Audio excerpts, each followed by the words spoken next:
The secret of a shark's hammer, the longest neck since the dinosaurs. Every shape in nature, no matter how bizarre it may appear, evolved as a result of the struggle for survival.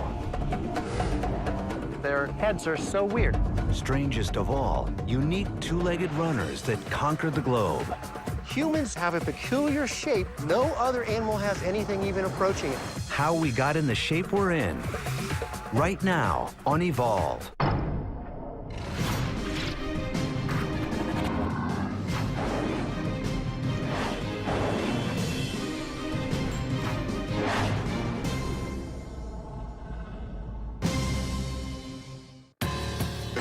At the start, 3.5 billion years ago, the shape of life was a single cell. But as life forms evolved, and the first primitive animals emerged, the shape those life forms took would, in large part, determine whether they would live or die. Shape is such an important part of what makes an animal what it is. It influences the way it interacts with its environment, the way it interacts with other organisms, its own species, other species. Shape is a big deal. Today, animals are shaped in so many different ways that, taken all together, each one begins to seem more bizarre and illogical than the next. There are a lot of really weird animals in the world. If you've ever looked at a pangolin, they're really weird. If you've looked at a wrinkle-faced bat, they're crazy looking. You've got giant anteaters. There's all kinds of different weird animals in the world. Yet every one of these strange bodies have evolved for a single purpose: survival. And few species have thrived as long as sharks. 400 million years ago, sharks evolved. At first in many different shapes. But once their sleek torpedo-like bodies developed, with jaws slung low and back, they became dominant predators. Their shape a success, they have changed little since. So why, 20 million years ago, would a new kind of shark appear that would survive to this day? The hammerhead, whose strange shape would baffle scientists until now. In the mangrove swamps of Florida, marine biologist Steve Kajiura chases down hammerheads for science. It's on the right side of the boat. He spotted a baby, but when fully grown, the hammerhead shark can reach 20 feet, with heads that can stretch out to span a full 4 feet across. So what we have here is a bonnethead shark. This is one of the hammerhead species, and this is the hammerhead with the smallest hammer. Kajiura is catching hammerheads in the wild to test them in his lab, looking for clues to explain how these strangely shaped creatures, numbering just 3% of all sharks, could evolve and survive. The first hammerhead sharks appeared on the scene about 20 to 25 million years ago. About maybe 5% of the total evolutionary history of the sharks. So the hammerheads really are the new kids on the block. At first, biologists were at a loss to make sense of such a peculiar head. There are many theories. The hammerhead might use its skull to pin down manta rays long enough to bite them to bits. Another theory points to the hammerhead's maneuverability in tight turns, arguing it could use its head like a fighter pilot uses wings to chase down the most elusive prey.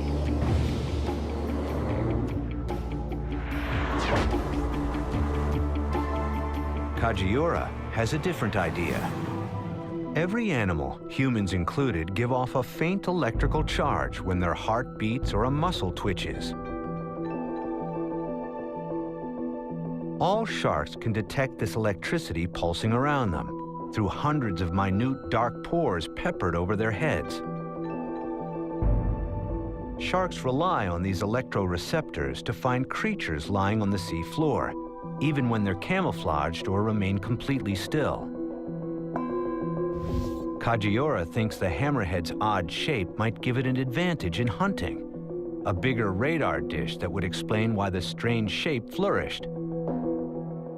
No one's ever tested for this, until now. So we have a large tank here with a couple of bonnethead sharks and a lemon shark. What I'm going to do is take this plate, place it in the bottom of the tank, and you can see these electrode leads running from the center of these two targets. These lead up to a stimulator box on the surface, and I'm going to be able to activate one of those two electrodes and have the sharks come in and bite at them as if they were a natural prey item. Kajiura's assistant adds an irresistible aroma to the tank: prey fish. Odor brings an animal in from a distance. It enables the shark to detect, say, a bleeding fish and track it for a long distance to come in closer. When it comes to the final bite, they can never see what they're eating. The eyes are on the ends, the mouth is underneath. They have to rely on their electrosensory system to position their mouth over the prey item. With the shark's appetite up, Kajiura turns on the electronic pulse. I'm only passing 8.8 microamps of current, tiny, minute amount of stimulus, but it simulates the natural sort of electric field that a natural prey item would be producing. The current is so minute that a pair of AA batteries could keep it going for 22 years. Okay, electrode 1 is on, the electrode on the right, and so we'll see if the shark comes in to bite at that electrode. Here it comes, it's coming in. Oh, that was not the electrode that's active. It swam over that one without biting, you'll notice. And now it's coming back in, coming down, definitely searching. And there, good, look at that, good, clear, distinct biting right at the electrode, very clean. The value of the charge is just a little higher than the charge given off by a human thought. It's enough to drive the hammerhead into a frenzy.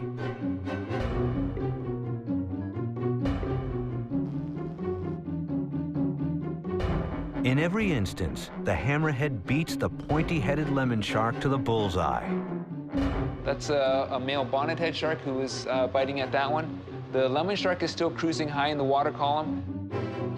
To be fair, this particular lemon shark was moved from the wild into the tank just recently. But even in the wild, the hammerhead shape gives it an edge. If you go along the beach with a metal detector and you have a big, large coil, you're going to cover a lot more ground than you would if you had a very small, narrow coil. And that's really all it takes is a small advantage compared to another competitor, which would enable one organism to take off and do very well. Hammerheads have disadvantages, too. They aren't as fast as some other sharks, and their ungainly heads keep them from pulling prey out of tight spots. But the shape of their head, likely appearing first as a genetic mutation, proved to be a successful adaptation. In the evolutionary future, the number of hammerheads may even increase. The predatory shark has evolved the perfect shape for offense. But what if you're on the defense? How do you survive the onslaught in a world of killers? This strange creature was unknown until it was spotted, first by fishermen off the coast of Indonesia in the 1990s. It looked like an octopus, but it could morph its shape in an instant to appear as seemingly any animal around it. At first, no one had any idea what it was. The first time I saw it, I just was blown away. You couldn't get a more spectacular animal. It really is the pinnacle of wizardry. Biologist Mark Norman was the first scientist to study this seemingly shapeless creature. He named it the mimic octopus. The mimic octopus makes itself look like a living, moving animal. So it pulls all its arms around behind its body and swims along like a poisonous flatfish called a banded sole. In other cases, if it's getting attacked, it puts 6 arms down a hole and raises the other 2 arms to look like a poisonous sea snake that has bands along its body. If that's not enough, it'll swim along looking like a poisonous lionfish with these banded arms looking like the banded spines that come off these very deadly fish. So far, 15 separate species are known to be in the mimic octopus act, and Norman is not always sure exactly what the mimic is doing. He observed this mimic scuttling along the sea bottom, looking something like a furry turkey with human legs. Sometimes it's hard when you watch a mimic octopus doing what it does to interpret what's going on. It's a bit like looking at ink spots in a psychiatrist's office going, I don't know what that is. It could be a piano, it could be a fridge. So you get 3 or 4 divers together and you'll argue all night trying to work out what we think it was mimicking. Where did nature's greatest actor come from? The answers begin 500 million years ago with the first monsters of the sea. Starting over 540 million years ago, in the Cambrian period, life exploded into an encyclopedia of shapes. A whole bunch of body shapes that have never existed before suddenly appear. All of a sudden, there are body parts that never existed, things like shells. What drove the development of shells was the evolution of new and deadly predators. For a species to survive the attacks, successful defenses would have to evolve. The Nautilus, with its elegant ringed shell, is today's reminder of those first shelled creatures.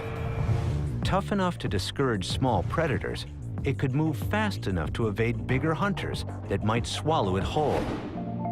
The Nautilus shape is very aerodynamic. By jetting out water, it can actually jet backwards well over 15 miles an hour in short bursts. Other shelled creatures may not have been so speedy.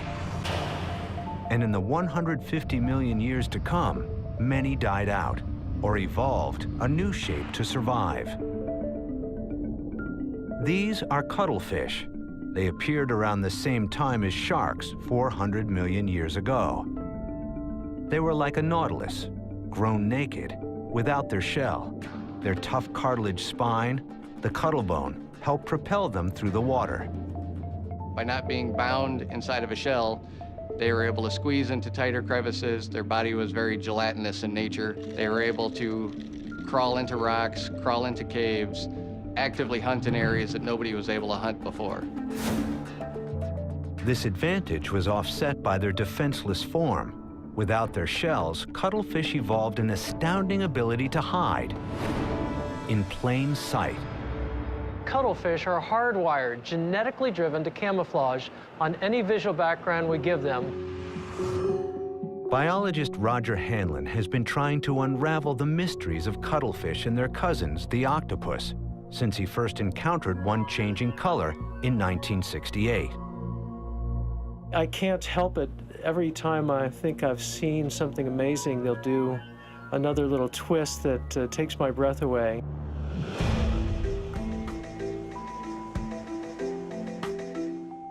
Even in the lab, presented with the most unnatural background, a checkerboard, the cuttlefish can adapt. We're going to slide in the new pattern on the bottom. There it comes, just like that. So now it's got a new visual background, and we can check the monitor and see its change. Never having encountered anything like it in nature, the cuttlefish takes a stab at its first impression, changing from brown to gray in just a few seconds, even creating a passable rectangle on its back. It sees white checkers about the same size as that, turns on a disruptive pattern. It's not perfect, but it's close enough to fool a predator. Scientists have long known that cuttlefish skin changes on signals from its brain, but no one has ever been exactly sure how these signals were transmitted. Chemical hormones in the blood was the popular theory. Hanlon's team, building on earlier research, found the answer wasn't chemistry, it was electricity. The skin of the cuttlefish and all the rest of the octopus family are lined with 2 layers of color-producing cells. Chromatophores on top are pigmented red, yellow, and brown. Iridophores beneath have no color of their own, but can appear as a number of shifting, shimmering, iridescent colors, depending on the angle of light. As the cuttlefish swims, the brain reads the changing light passing through the eye, triggering electrical instructions in the nervous system. As the iridophores shift with the light, the top layer cells adjust into the right color blend to add up to a match. is quite amazing. It's sort of electric skin in the sense that there are millions of these little pigmented cells in the body, and they would create the illusion of passing bands and clouds across the skin. The smart skin system can fool a predator in two ways, creating a close match to the background, or a pattern that disrupts recognition of the shape of the cuttlefish.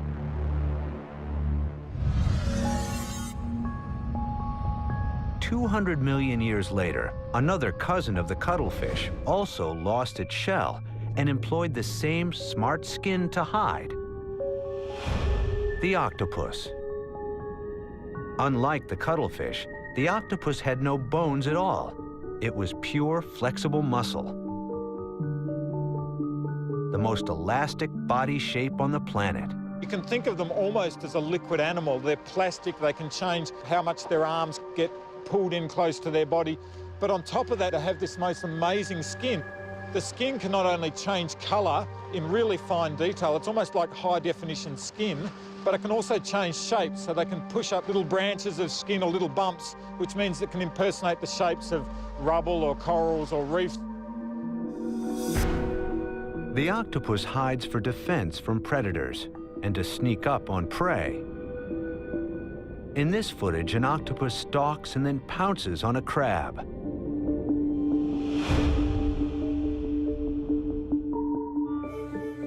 As we have seen, newly discovered Indonesian mimic octopus has added an important skill: the ability not only to blend in with the background, but to assume the shape of frightening predators. I don't think they learn their models as they grow. I think this is an evolutionary memory. Biologist Mark Norman believes the mimic evolved perhaps 50 million years ago, when it moved out of the safety of coral reefs in search of new food sources and onto the shallow sandy plains off the Indonesian coast, where even an octopus can't hide. When you swim around in these areas, there's no protection, no reef, no coral cover. It'd be like trying to match a white piece of paper. And the only other animals that are out during the day on these sand plains are covered in spines or are poisonous. For the evolving mimic, the flip side of survival of the fittest was death to bad actors. No predators will allow a bad mimic to live more than about 3 minutes. These animals have evolved into such tight mimics because they have such bad critics.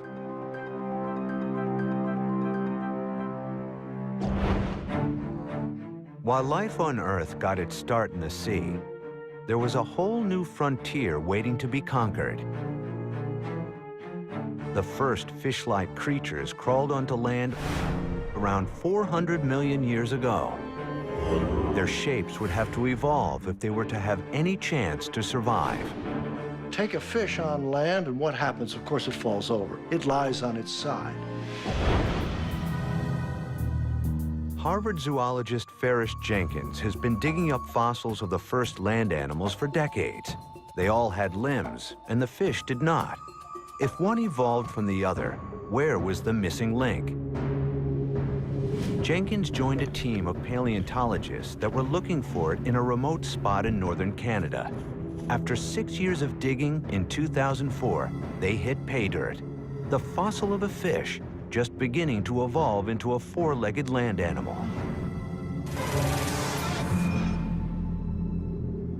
And we realized we had found something that nobody ever quite had fully seen before.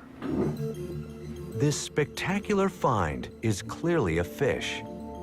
I can see the bones that supported the gills that this animal still had. It is a fish because when you look at the body that lies behind the head, it's covered in these scales. But turn the fossil over, and it reveals something startling. Here, for the first time, was a vertebrate animal with a distinct separation of the head from the body, and that's called a neck. And what's a neck useful for? The answer is for living on land. No fish has a neck. Only land animals have them. Well, of course, in the water, a fish can orient its entire body and therefore its head in any direction it wants and do it with great facility and ease. But an animal that's amphibious, an animal that's come out onto land, cannot move the body so quickly. And in feeding, needs to move the feeding apparatus in the direction of prey, and therefore a neck becomes critical. An even greater revelation lay in the creature's strange appendages, found separated from the fossil body, but perfectly preserved. Now, along the margin of the limb, there are a series of small elements called radials. There's usually about 8 of them out there. And these are beginning to look like digits, which are going to become essentially a hand. Here is the first evidence of that transformation between fin and limb. This is, indeed, a missing link. The team came up with a new name for their incredible find, Tiktaalik, a local Inuit word for a large shallow water fish. Some 375 million years ago, Tiktaalik crawled from the muck and forever altered the shape of life on Earth. Here was the very beginning of our own hands, feet, wrist, and neck. Ultimately, their descendants would give rise to all of the land-living vertebrate animals that we know about today, including people. This is the start of one of the greatest evolutionary stories of all time. In the eons to come, the primitive limbs that are first visible in Tiktaalik would develop in reptiles, birds, amphibians, and mammals like us. Mammals whose bodies would stretch, squash, and twist into 1,000 variations on a single theme, all in the struggle to survive. Mammals like us first evolved some 125 million years ago. Our general body form, once established, never changed. Mammals all share a similar basic skeletal shape. Backbone, limbs in the front, limbs in the back, a head at the top, a tail. But while all mammals are generally the same shape, there are many variations, some of them unique, and some even strange. This is a star-nosed mole, named for the strange 22-point star-like organ on the tip of its face. The animal itself is very bizarre looking. When you just look at its face, you see these appendages spanning around the nostrils. Ken Catania studies the star-nosed mole at Vanderbilt University in Nashville. When you look in detail at it, the mystery only gets deeper because it looks like nothing else on the planet. You're left wondering if the star-nosed mole is from Mars or what. How did it evolve? Though the strange mole was first identified well over 100 years ago, scientists have never clearly understood its purpose. Moles are nearly blind, and the long-standing theory suggested the star organs served a similar function as the head of a hammerhead shark. A radar dish, sensing its way through tunnels and towards prey. But Ken Catania discovered the long-held theory is wrong. In reality, it's a skin surface, and it is full of touch receptors. It's just packed with tens of thousands of little tiny organs that are used for touch. The star-nosed mole lives its entire life in a labyrinth of underground passages where the competition for food is fierce. There's actually many other species of small mammals that go through the same tunnels. With phenomenal accuracy and speed, the thousands of touch-sensitive organs on the star locate tiny food sources fast. They're actually in the Guinness Book of World Records for how quickly they can detect something and eat it. It takes them about 1/5 of a second once they touch something to grab it in their mouth, swallow it, and go on looking for something else. To get enough nutrition to survive, the star-nosed mole needs to be eating almost all the time. The star allows that to happen. But where did it come from? Skin is not preserved in the fossil record, so Catania turns to an examination of a star mole embryo, because the development of the embryo is, in part, a replay of the evolutionary past. What we actually see in the embryonic development is that these things form in place on the side of the face, and then shortly after birth, peel forward. Most creatures develop appendages, like arms, differently. Animal appendages exist on a huge diversity of different animals, and they all basically form by growing out of the body wall, successively extending out from the skin surface. The mole embryo scan suggests that millions of years ago, the mole's face developed bands of sensitive skin. Over time, the bands shifted from the side of the face to cluster together at the tip of the nose. And finally, to peel forward like a banana into the present star. This is a completely bizarre developmental sequence. You might argue that it's somewhat inefficient and poorly engineered, and those are just the kinds of things that provide some of the strongest evidence for evolution. If you start out with a blank slate and create something, you do it the most efficient way you can. But if you need to change things subtly out of existing parts, you often end up with something that works, but could have been done in a better way.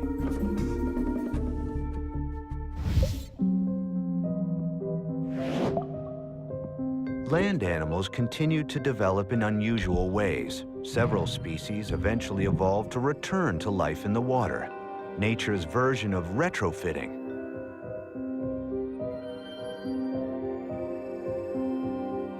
Parts built for land were reshaped over millions of years for life in the water. One of the first mammals to go back to the sea was the ancestor of today's platypus.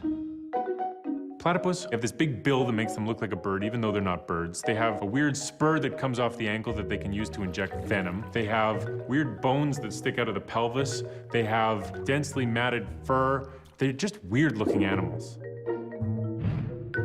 When platypus were first discovered, they actually thought it was a hoax. When they actually sent a specimen to London to the museum, they actually thought that it was made up from different parts of an animal. The platypus has been completely reshaped by the survival challenge of its environment. If you look at the bill of a platypus, they use that for finding food on the muddy bottom of a stream. The webbed feet are used for swimming. If you look at that densely matted fur, it helps them stay waterproof when they're swimming around. All body shapes work for what they do because otherwise natural selection would have gotten rid of them.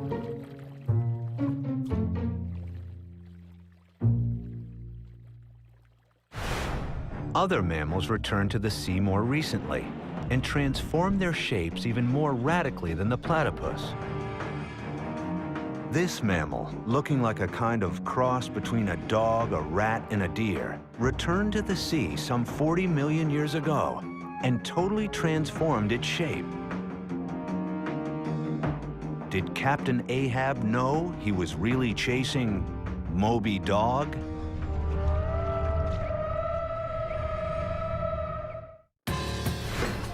From their distant origins 190 million years ago, mammals have spread to every corner of the Earth, changing shape to fit in.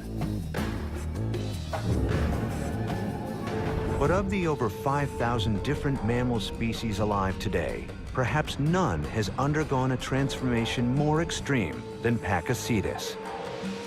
Looking something like a cross between a dog and a rat, but genetically closer to a hippo, this land mammal began a journey to a new life and a new shape 50 million years ago when it took to the sea.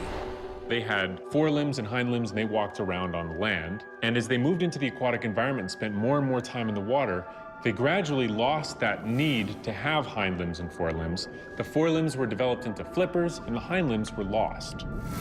The result, millions of years in the making, was the whale.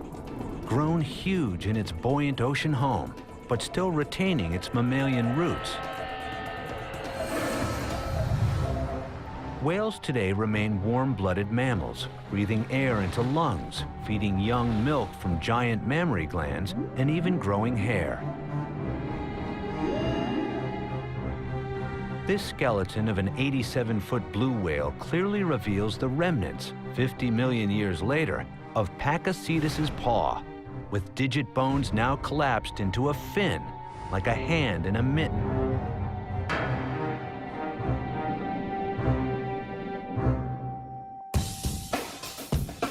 While whales found a better home in the sea, Most mammals remained on land, their shapes continually evolving to fit the environment, a complex combination of factors molding their shapes,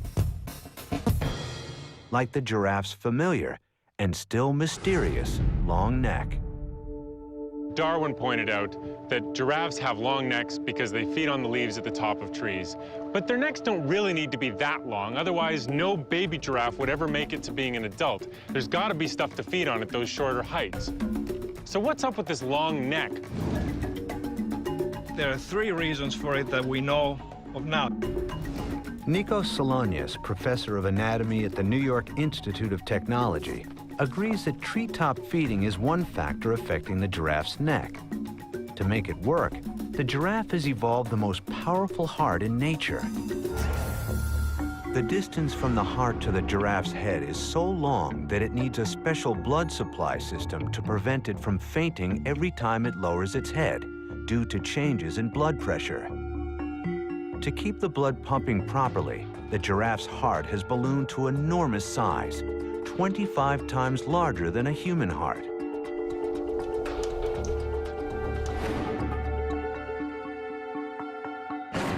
In 2001, scientists discovered a second advantage influencing the giraffe's long neck: communication. In a gesture called the head throw, giraffes often will lean back and hold their position. The head throw is accompanied by vocalizations too low for humans to hear, infrasound, also used by elephants and rhinoceros. And you can tell the other giraffe is listening because they turn their head around or they move their ears. Solonius argues that long necks may have evolved 8 million years ago, when their habitats were crowded. Those days, in the forest and the savanna, there were 3 or 4 times more species of animals than there are today. For example, there were 6, 7 species of zebras instead of 1. There were 7, 8 species of rhinoceroses instead of 1. And there were a lot of antelopes around. So it was a very noisy time. High above the din, giraffes took advantage of their evolving personal cell phone towers to get a clear, interference-free signal. And there's a third factor. Giraffes use their heads as weapons.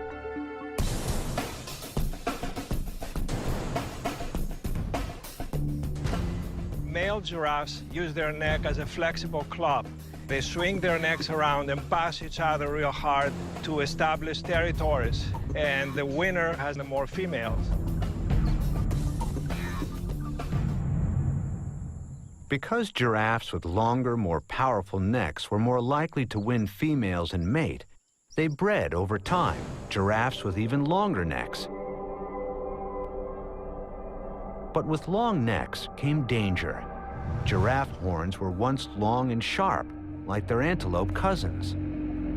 When the giraffe strategy of fighting happens and the neck gets longer, the horns can actually kill the opponent. What happens is the horns, we see in evolution evidence for the horns to be more blunt, so they won't kill the opponent, because although fighting is very formidable, in evolution you don't have one individual kill the other individual. Only humans kill each other.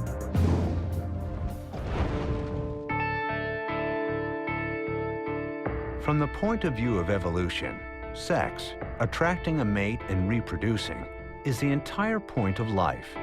The need for male display for the attraction of females has caused the evolution of an amazing variety of shapes. Some, like the peacock, seem beautiful.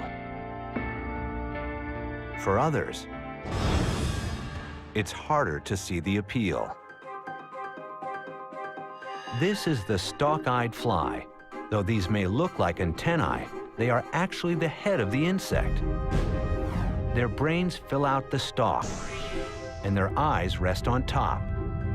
You wouldn't imagine these on this planet unless you saw them, because their heads are so weird. Biologist Gerald Wilkinson sees insects as evolution's open book. Insects are great systems for exploring shape and evolution because they to become an incredible variety of shapes with structures coming off of their heads weird horns coming out of their bodies. In his University of Maryland lab, Wilkinson breeds thousands of stalk-eyed flies. The size of male stalks vary, and Wilkinson discovered size matters. Females generation after generation prefer to mate with the longer stalk males. A baffling behavior because the long stalks seem to hurt the species' ability to survive. If you have eye stalks, it's more difficult to accelerate or to maneuver when you're flying. And consequently, it's hard to see what advantage a fly would gain by putting your eyes on the ends of stalks. For clues, Wilkinson looks at male stalk-eyed embryos, or larvae, trying to isolate the genes just as they form the eye, head, and brain. So to find the genes that affect the head, we have to find the tissue that turns into the head. And that tissue is actually beginning to form at the larval stage. By isolating these long stalks and short stalks, just as they were forming in fly embryos or larvae, Wilkinson discovered the difference between them. The short stalks lack the chromosome vital to produce males. They can't have sons, only daughters. The short stalk is a species killer. If not stopped by some process, that should actually eventually cause a population to disappear, because you run out of males, you're left with only females. The long stalk may look bizarre to us, but to a female fly, it's a clear indicator of the best choice of mate. Far from endangered, stalk-eye are an evolutionary success, appearing in the fossil record much as they are today. For the last 50 million years, their strange shape the key to their success.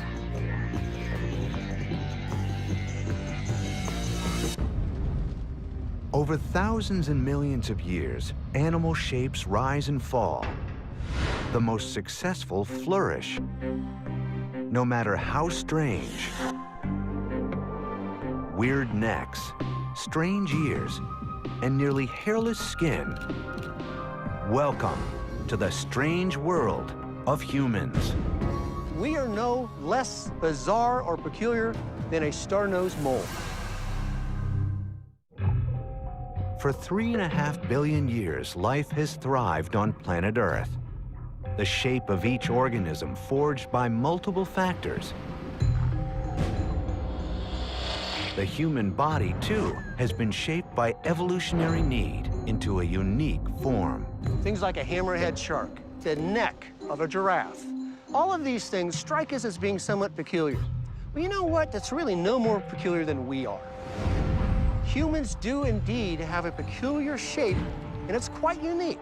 No other animal has anything even approaching it. The focus of anatomist Bruce Latimer's work is the evolution of the human body.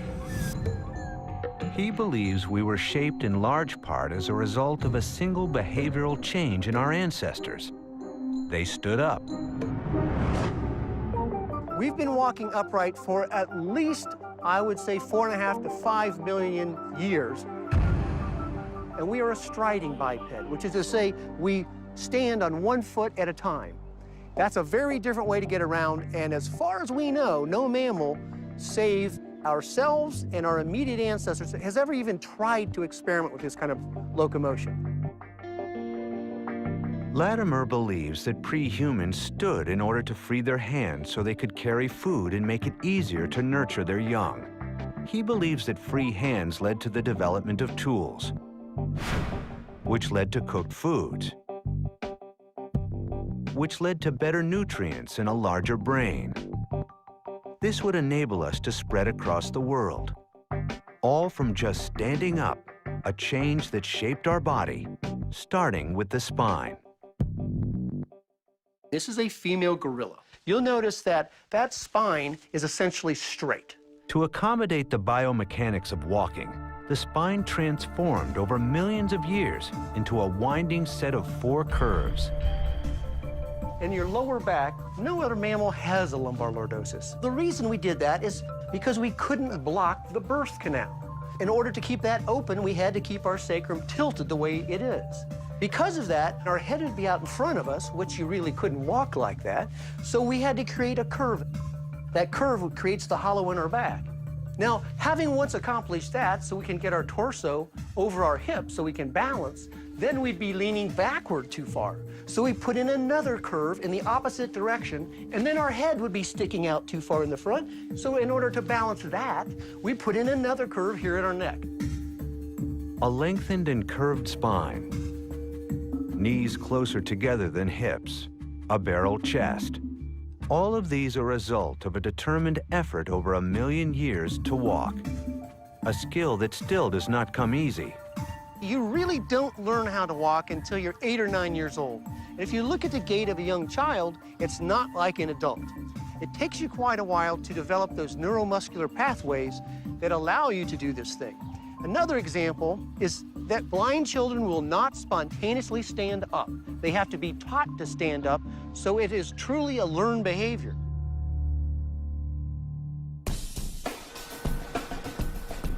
Scientists are still trying to understand the basics of what most of us take for granted. Since 1990, scientists and engineers in a robotics lab at the Free University of Brussels in Belgium have been trying to create a robot with human proportions that can walk freely. Our human body is an incredible complex machine. We have over 600 muscles, and we do not completely understand how we walk and run. So therefore we can build robots with less complexity to try to understand. The result? We had a lot of problems and often the robot fails to work. The feet are quite small, so the robot always risks to fall over.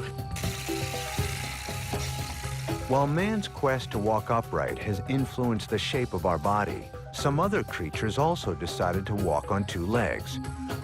Dinosaurs, like T-Rex, also evolved to move on 2 legs.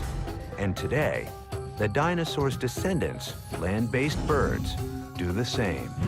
Capable of speeds up to 65 miles an hour, the flightless and bipedal ostrich, the fastest-running bird, can outrun predators like lions on its powerful long legs.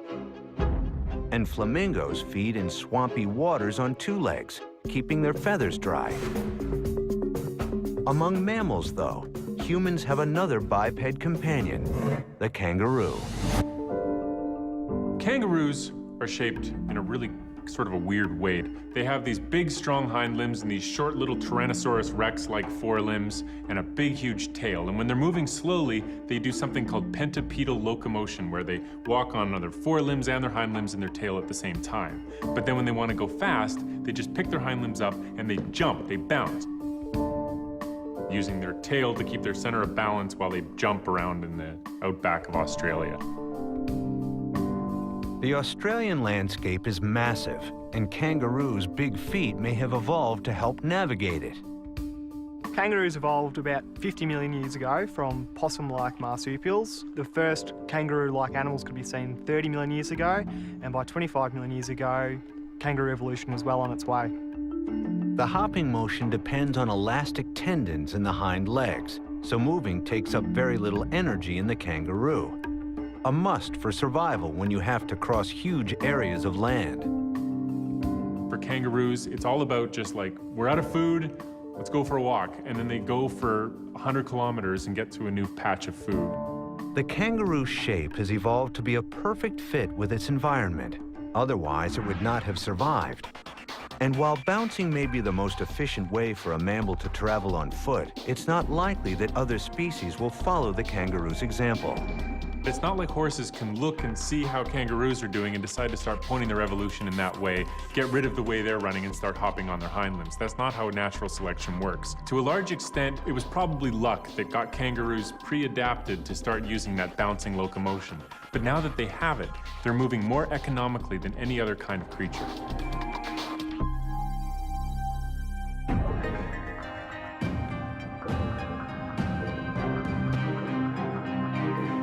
From the outback to under the sea to the sky, every creature owes its unique shape to the powers of evolution, to change over millions of years.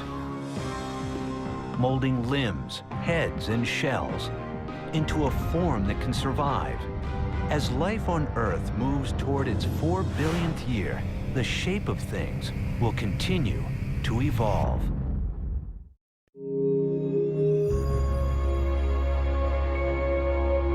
A single cell. But as life forms evolved, and the first primitive animals emerged, the shape those life forms took would, in large part, determine whether they would live or die. Shape is such an important part of what makes an animal what it is. It influences the way it interacts with its environment, the way it interacts with other organisms, its own species, other species. Shape is a big deal.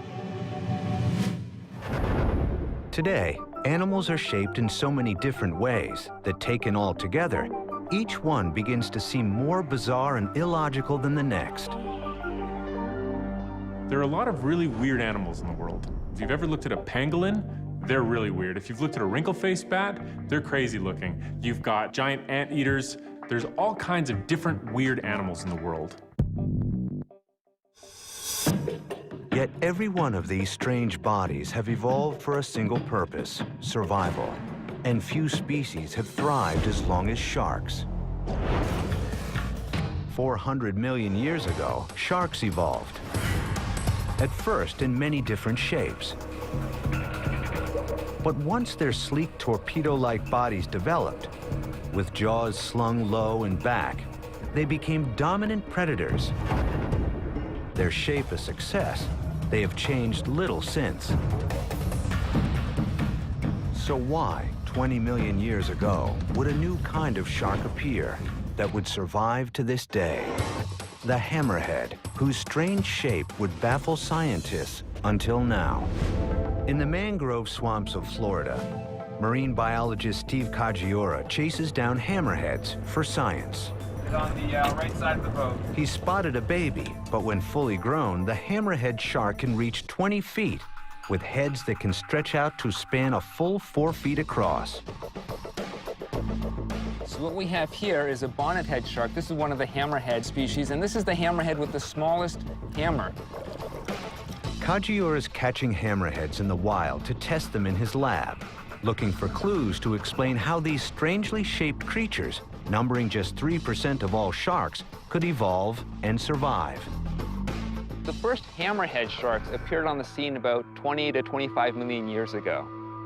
About maybe 5% of the total evolutionary history of the sharks. So the hammerheads really are the new kids on the block. At first, biologists were at a... The secret of a shark's hammer, the longest neck since the dinosaurs. Every shape in nature, no matter how bizarre it may appear, evolved as a result of the struggle for survival. Their heads are so weird. Strangest of all, unique two-legged runners that conquered the globe.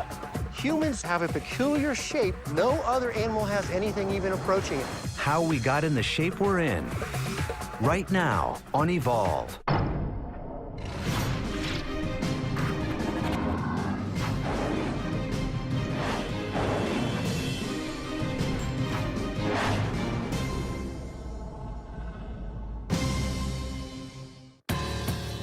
At the start, 3.5 billion years ago, the shape of life was lost to make sense of such a peculiar head. There are many theories. The hammerhead might use its skull to pin down manta rays long enough to bite them to bits. Another theory points to the hammerhead's maneuverability in tight turns, arguing it could use its head like a fighter pilot uses wings to chase down the most elusive prey.